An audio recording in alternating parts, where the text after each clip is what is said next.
Hey everyone, hey Akal, long time no see. I haven't been online for a while because I've been away, so I'm excited to be back and excited to be back with you, Akal. And today we have a very interesting topic, which is about food and energy levels, and you will get tons of information about people don't tend to connect a lot of things to food, although it's super quintessential to everything in our lives. So I want to ask you, Paul, from your point of view, can you make the can you give us an overview of the relation between foods and the foods we consume and energy levels in general? Yeah. So it's a good question.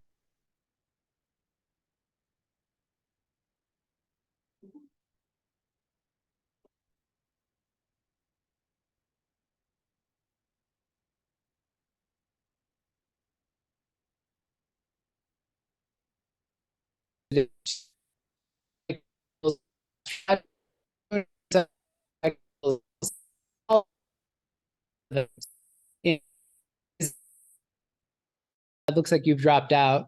So yeah, just dealing with my own energy levels, it's been very, very challenging. And because of those challenges, it's forced me to go down a particular path. So for instance, in my late 20s, before I really kind of dug it deep into the spiritual path, my understanding, was very much kind of what I was learning in college, right? So I was studying to be a dietitian for a couple years. I studied to be a naturopath for a couple years. I finally got my master's in exercise physiology. So the point is that everything that I've really looked at has always been about understanding my own energy. So in order to really understand this, you kind of have to break away from the idea of looking at things as material. So in other words, for instance, I have a sexual energy program. The sexual energy program deals with energetic cultivation. You can find the link down below the video. Amira has a program that's related to conscious relationships. That's another time suck, right? So the whole thing is that part of this explanation of wanting to explain how, in this case, of Amira's program, which is about conscious relationships, a lot of it has to do with efficiency, right? So it has to do with, you don't want to be in a bad relationship or in a relationship where the communication lines are blocked because it's draining, right? So this is very much the same. We talk about sexual energy, for instance, and it tends to get, categorized in this little bubble. Like there's this little bubble here where we forget the overall bubble. So when I'm talking about food, I'm talking about the overall bubble of energy. So everything is either there's an input or an output. Food is supposed to be an input into the energy bubble. And by the way, you can find Amira's video linked down below the video as well. So the input into the overall energetic bubble is that food is supposed to bring you energy. Well, the reality is that's not true. Food does bring you energy to some extent. And to that extent that it also requires energy in order to digest. Right. So, when I was going through school, studying all these things, I tried all these different diets. I tried vegan, I tried vegetarian, I tried keto, I tried everything. And yeah, I found personally that ketogenic style diets tend to work best for me. And that was something I stumbled upon. And so I ate ketogenic diet for about 5 years. Got incredibly lean. It worked really well. I didn't feel any better though. I didn't feel any better. Why? Because I was still eating a lot of food. I was still consuming a lot of food. In this case, it was meat, which is very dense and energetically more intensive to get the energy out of. So I kept eating all these things. I kept eating, and I didn't get it. Like I constantly felt drained. And so I was like, but I'm lean and I look good. And like, my body is, and I'm supposed to have all this energy, but I didn't, because I didn't understand a lot of different things at that point. One of which was I didn't understand the overall sort of, like I said, balance sheet of energy in and energy out. And so what I mean by that is goes back to this idea of efficiency, in that what are the primary organs involved with digestion? And, you could say, oh, well, it's the stomach and this thing and that thing. Well, it's also your gallbladder, it's your liver, it's your pancreas, a huge, huge, huge number of your organs. In fact, if not all the organs and glands in the body are either directly or indirectly connected to the process of getting energy out of food or eliminating food which has already been used. So in the case of like the liver, so my recommendation to everyone almost universally is intermittent fasting. That is the only thing that I would always recommend universally 100% of the time to every human being is intermittent fasting. And the reason is because with intermittent fasting, what you're doing is you're giving your organs a break. When I was studying dietetics in college, they kept saying, this is back when this idea of grazing, or you need to eat a certain number of times per day. So you have to eat like 6-7 times a day to keep your metabolism up. Total nonsense. Exactly. That may work for some percentage of the people. It's the same reason vegetarianism works for some percentage of the people. Yeah. Ketogenic diets work for some percentage of the people. Universally, the only way to find out is one, trial and error. So you have to do trial and error with your eating habits. Yeah. Hey, how does this make me feel? How does that make me feel? Whatever. So trial and error. The other thing that's universal, again, is this idea that the organs involved directly in digestion need a break. They need time off. We eat too much. We eat too frequently. 3 times a day, in my opinion, is too frequently. It's too much. That's my opinion. For me, that's true. I prefer to eat once to twice a day. That's it. And through that particular approach, I feel light. I have a lot of energy. I know my organs are operating more efficiently. So I'm able to extract the nutrients from the foods I am eating. So then it comes down to making sure that I'm also making the correct choices. So if I'm only going to eat once or twice a day, the foods I bring in have to be foods that, at least I know in my head, are nutritionally dense. So things that my body is going to need. So again, it doesn't matter so much, this idea that good food, bad food. I think there's very few foods we all can universally agree on that are bad. To me, universally, we can agree on processed food is bad, right? But generally speaking, even then there's arguments around that. Generally speaking, like I said, though, foods nutritionally dense, intermittent fasting, that's what I would recommend. Like if somebody is energy sensitive, they tend to experience a lot of fluctuations in energy level, eating less is better, right? And there's also longevity studies about this, where people who eat less live longer. People who eat less tend to look younger. It's because of oxidative damage. It's like there's less oxidative damage involved if you're eating less food. There's fewer chemical reactions happening in the body and things of that nature. So anyway, yeah, I think that's so overall, like I said, I think my sort of broad response, really has to do with, like I said, it's about focusing on efficiency, focusing on how things make you feel. And again, letting go of, hey, that person eats like this, that person eats like that. It's not for you, right? It's not for you. Only you can determine what's good for you. You have to do trial and error. You have to go into feeling and sensing experience. Now, if there is one external source that I do recommend to people, outside of intermittent fasting, is the blood type diet. I found that to be kind of accurate. So blood type diet seems to me hold some water. But even then, like I don't take all the recommendations from that particular diet as well. So yeah, so that's my answer. Nice. Yeah, a lot of goodies, tidbits. And we have to maybe kind of ponder upon each one of them separately, maybe make separate videos and just go deeper and delve deeper on that one. Yeah. So my 5 pennies on the subject is through a personal experience that I've been through. Well, I've been always thinking that I'm eating healthy. Well, I'm not a junk food eater anyway. I don't binge eat, and I've never had these habits. I basically grew up eating Mediterranean diet, which is one of the best diets on the planet, in my opinion. So I did not grow up eating junk food or processed food, and I was always into sports. However, my whole life changed when I went to India in 2009. And I did not suffer in particular from anything, but I just wanted to go through a really thorough detox and cleansing. And I was like at a fork in my life at that time.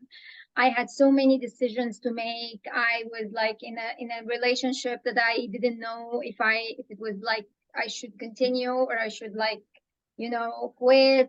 I had a like I was accepted in a scholarship, but I was not sure if I want to go through with it. It was so many decisions in my life, and I've never ever thought that food would have an impact on my clarity back then.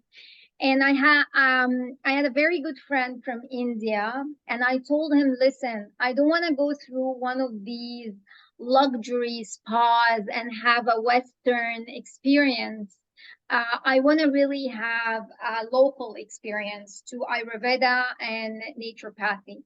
And then he recommended this hospital that is it's really no frills. I mean, there is a part of it that is made for the people who want to experience some luxury. So there were some bungalows that you can rent for higher price, but most of the treatments were reasonably priced, and uh to apply there it was a process. Like they wouldn't accept anyone who's not suffering from something serious. Like if I say I'm obese and I want to go and lose weight, they wouldn't accept me.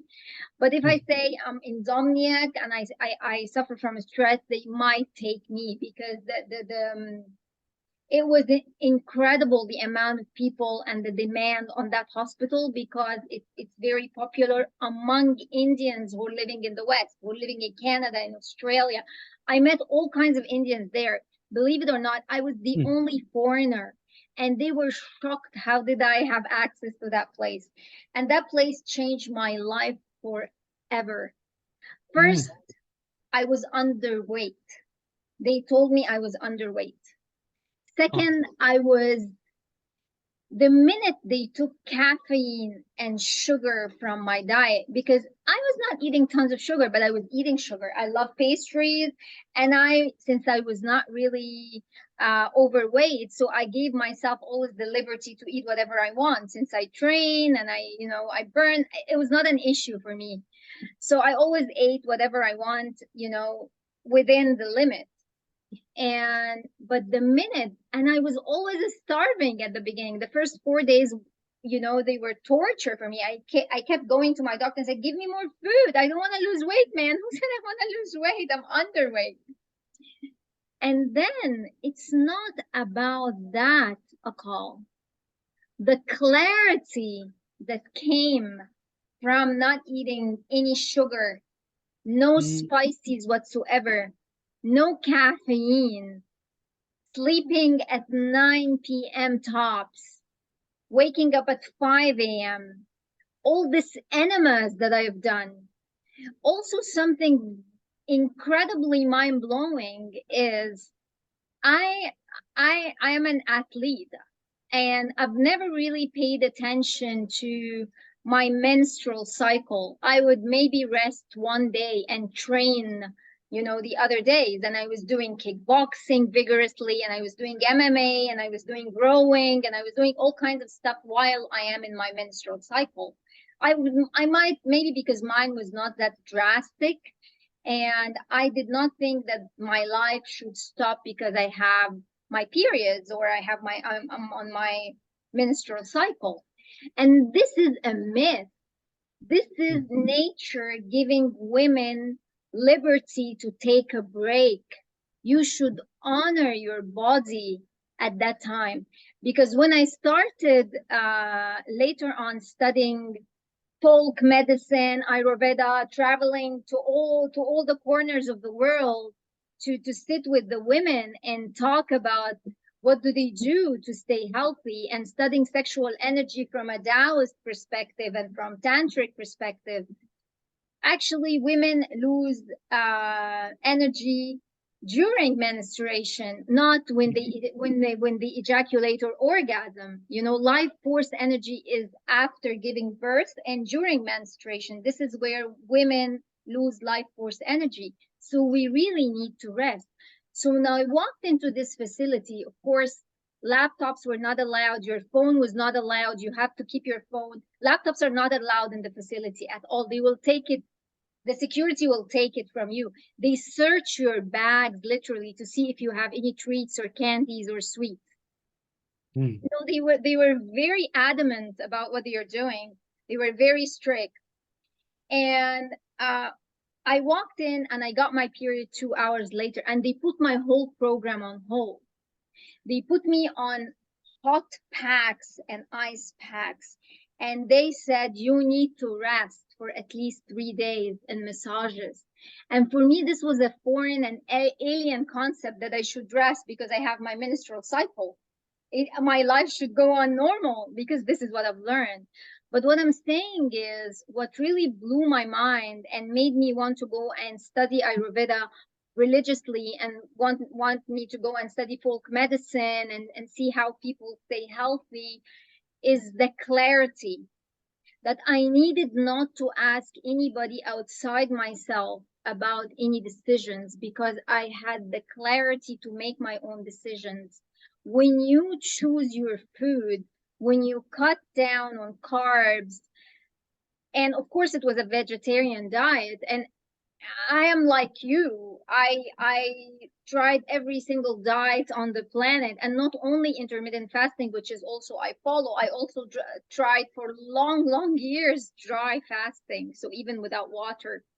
And it has, in every single philosophy and every single culture on the planet, fasting is essential for spiritual connection. Because when you are light on your feet, when you are light on your body, when your body is not consumed with digestion, you really have the energy. The energy flows in different channels. So yes, food has an impact beyond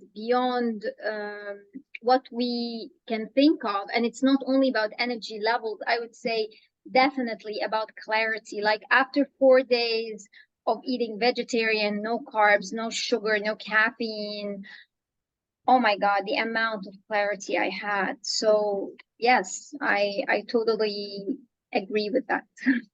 Yeah, it's interesting. I mean, a couple of things that came up during your talk is I wanted to elaborate a little bit on so the clarity piece that you brought up, and it's, I always kind of think about it that, I'm going to use generalizations. This could be accurate or inaccurate. But the point is if I think about this massive amount of energy that is rising up through our root, through the root, we'll call the root chakra. I don't like using the chakra terms anyway. This amount of energy that is coming into our system, as we're breathing, prana, all this kind of stuff. So as our body starts to turn this into useful energy, there's diversions that happen, right? So for you mentioned menstruation for a woman. That's how women essentially discharge their sexual energy. And for men, it's obviously through ejaculation. So that's one out, right? So that's an out. So let's say a guy ejaculates. Okay, so this huge amount of energy that was coming in, now it's this. Okay, that's fine. There's still a lot of energy there. But let's say then he makes shitty food choices and he's eating like 5 times a day and he's snacking constantly. Okay, more energy out. Then he's got this much. And then let's say he worries a lot, right? So he's a worrier like myself.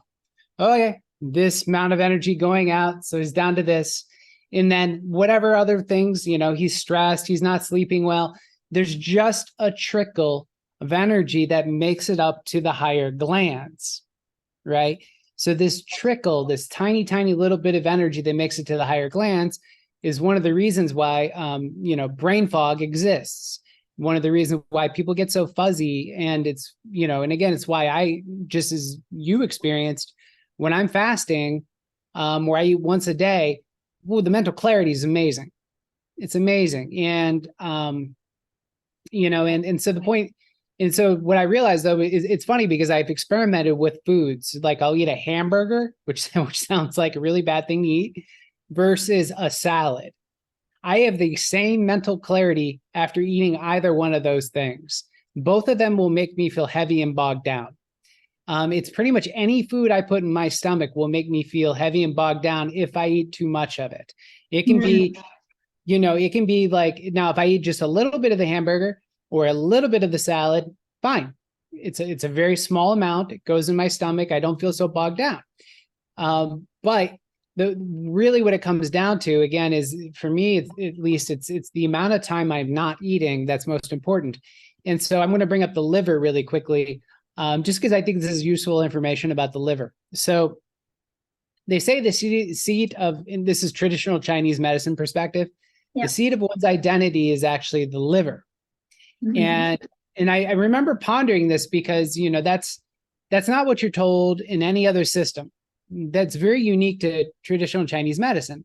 In the yoga system, the seat of identity, at least how we identify, is up here, right? So, and then they would say that, well, your center of gravity is your lower dantiana or your hara or your belly, whatever it is. So now when they said liver, I'm like, this actually makes a great deal of sense because of how many different functions the liver plays. Enzyme creates enzymes, all this kind of stuff. But everything that you bring into your body has to be digested through that liver. So when someone's an alcoholic, let's say, and they drink way too much, they damage the liver. The old story, again, this goes back to traditional Chinese medicine, they say you damage your identity. And so a drunk, their sense of identity is distorted. People who use too much drugs, their sense of identity is distorted. It's because their liver is not functioning optimally. It's not able to handle its duties. And so anyway, there's a cascade effect. And that's why I think the liver is so incredibly important, is because it cascades into every other system in the body. So anyway, that's something I just kind of wanted to exemplify, that, when we take these times off from eating, and, we're always going to get these really great benefits, generally speaking. Like I said, fasting is always effective, in my opinion. But the thing is ultimately is to realize what you're actually doing is you're giving the liver, the gallbladder, the pancreas, your whole digestive system, everything gets a break. It gets a break. The body has the opportunity to heal itself, which all that is built into it. I think the ego takes on too much pressure, right? Like we get in these conversations, I have to heal. No, you don't. Like, I have to heal. You just have to give your body the opportunity to heal, right? You're not doing, like I tell people all the time, you're not doing anything. You're just simply making different food choices. Music to my ears. Yes. Yeah. I mean, the body, it's about letting the body do what it's supposed to do. Yes. Absolutely. Simple. Yes. And I want to hold so many threads of what you tackled right now. So the first thing is, unfortunately, the Western medicine mostly is built on the flawed premise that we need to intervene to fix the body, and the body at a certain age will inevitably decay. This is a lie. This is a big fat lie. Go to all, like, there is this I think it's called the Blue Zones. It's a National Geographic documentary where this guy visits 5 or 6 places on the planet where people are very well known for their longevity, and mostly the places are in the Med, by the way. One in Greece, I think 1 or 2 in Greece and Greek islands, and I don't know, one in Spain, one in California somewhere, and one in Japan. And even there is this place in Afghanistan, it's called the Hanuza tribes, and they are known for their longevity, and they eat meat, man. This is a big fat lie. Anyways, this is one thing that I want to piggyback on, and that the whole premise of the Western medicine is to hide the symptoms. And the symptoms is the way of your body of telling you that something is wrong. And exactly that. This is the thing. You give your body a break to heal. You have this incredible creation, your incredible intelligent machine, and your cells are absolutely wonderful. You just need to give them space. One of my great teachers, the late Andreas Moritz, and one of his protocols in cancer treatment, he has a fantastic book called Cancer is Not a Disease. And what he does is he puts patients, or he recommends that patients go on fasting for a long periods of time, because when you fast the cancer cells, when you don't give them food, they kind of deintegrate themselves, and they give coffee enemas, so you clean the system from any residue. And one of the treatments that I had in this facility, it's absolutely mind-blowing, for hydrocolon therapy, which is like basically you give your colon an intensive shower. They suck everything, all the residue, and you see it in front of you. So it's these people. I'm gonna stand behind this 100%, and I know it's a loaded statement, but you are responsible for your own health. That's it, nothing else. You have to do your homework. If you are sick, do your homework, because you take time to go to the hospital, you pay money for your insurance, you already put a lot of investment and time and money going to the hospital, or consulting with a doctor or two.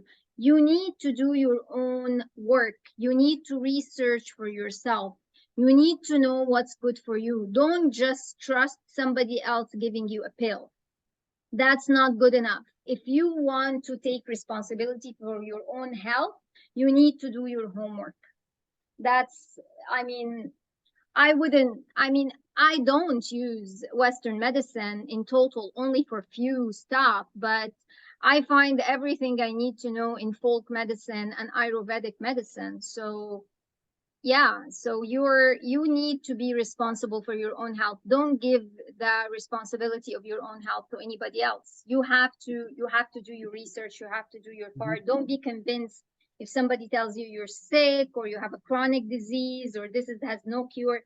Bullshit, in my opinion. Bullshit. The Yeah, I mean, body has an amazing, and I've seen tons of cases where remittent healing happened and the body healed itself. right. Well, I think it's interesting that here in the US we call medicine healthcare. I'm like, oh, what a stupid term, because it doesn't describe it at all. Well, I mean, we have a whole industry that's profits from illness. And I'm like, well, how is it we can really trust the intentions of an industry that profits from us being sick for our Exactly. health? And by the way, that's just as you described, we're giving up our power to this industry by saying, oh, the doctor is going to take care of me. Total nonsense. If you break a leg, these Yeah. people are fantastic. You need surgery for some reason. Okay, great. Yeah. But if you have diabetes, if you've got anything that you've developed because your lifestyle has been shitty, then you simply have to reverse it. You got to do the other thing. You got to do the opposite of what you've been doing because it didn't work. And it's really that simple. It's really that simple. If you're diabetic, you need to eat less. You need to eat less sugar. You need to start managing that. Yeah. Really that simple. Yeah. The vast majority of like the issues in our healthcare industry, the vast majority of the profit in our healthcare industry in the US is driven by shit that was preventable in the first place, right? They're making money off of creating new diseases. I mean, even psychologically speaking, the DSM, it's the DSM manual, whatever. Like way back in the psychological conditions, which now the big pharma is making huge amounts of money from. Back in the day, this little DSM manual this is like a few decades ago, was like that thick, tiny. It's like this now. So is there really that many more diseases? Like these are all like supposedly innate diseases that humans are simply subject to?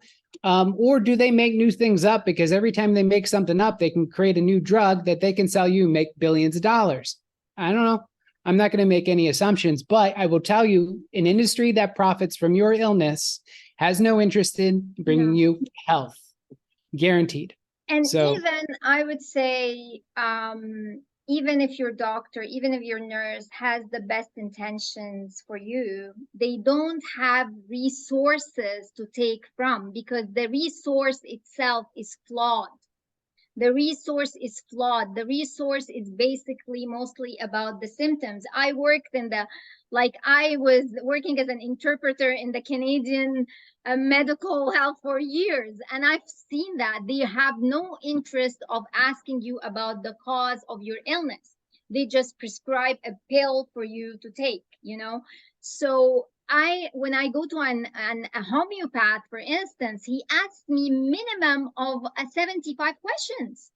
A homeopath asks me 75 questions minimum to get to the root cause of why do I have this, because he understands that the body is like a car. When you have a problem in the car, it affects everything else in the car. He needs to get to the root cause of it. When you have a leakage in your bathroom, you don't put a bucket under the leakage. You go and you call a plumber, and they take out everything, and they need to understand where the blockage is from. Why don't people accept that this is the same case with the human body? You need to understand psychologically what's going on, emotionally what's going on, spiritually where is the conflict that created the physical problem to appear. And the thing is, the answer is not to kill the messenger, to hide the symptom. The symptom is your friend. The symptom tells you what's going on, what's wrong. So people need to understand that without their health is their wealth. And people take for granted that this is aging disease. Whoa, what a big fat lie, man. There is nothing called that. Nothing. Because if you look at the longevity and the age range in these communities, primitive communities and primal communities, and these people who are living in nature, it's 100 and something. You know, aging gracefully is your birthright if you take care of yourself. yep. There is nothing better, there is no better investment than to really know how to protect yourself. And you're this amazing machine that you've been given without even paying one penny for it. Right, So, right. No. Yeah, I think it's kind of interesting is that it is that huge amount of, I mean, I'm guilty of this as well, which is we spend a huge amount of time, huge amount of effort, huge amount of time, research. And, granted, I get addicted to research, whatever. But the point is that all this time is spent researching things and trying to figure this out and that out and everything else. Okay, I spent 25 years of my life studying on a collegiate level, independently, et cetera. And I've been focused on almost nothing but health and wellness topics, including spiritual, blah, blah, blah. The conclusions are so simple. They're so simple. And people get caught up, like, oh, I got to take this mushroom or that mushroom or this thing or that thing. That's all nuance. That's always connected to marketing in some way, shape, or form. Again, I won't, everyone has something to sell you. So from the perspective that I have nothing to sell you, I will tell you the best things in life are free. Sunlight, fresh air, clean water, right? Big three. Move, get exercise. Yes. Oh my God. Nothing magical here. Like all this shit's free. Okay. Breathe. Learn how to breathe. Learn how to breathe. Exactly. And you will save money by eating less. Eat less.